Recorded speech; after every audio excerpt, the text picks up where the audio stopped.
Hi, my name is Bill Lapcevic. I run business development for New Relic. Today at Cloud Expo, we're announcing the availability of server monitoring by New Relic. This is a free addition to our application performance management tool for Ruby, Python, PHP, Java, and .NET applications.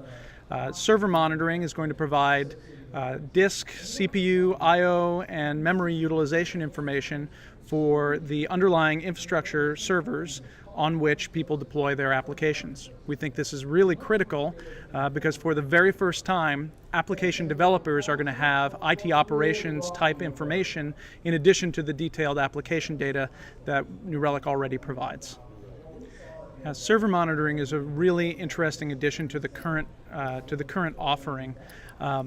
It's going to allow problems to be diagnosed not just at the application layer, but also when a server is causing the problem, you'll be able to drill in and see exactly which server is causing the problem and what part of the server is causing the problem. Is it a lack of memory? Is it overutilization of CPUs? Do you need to add more server resources?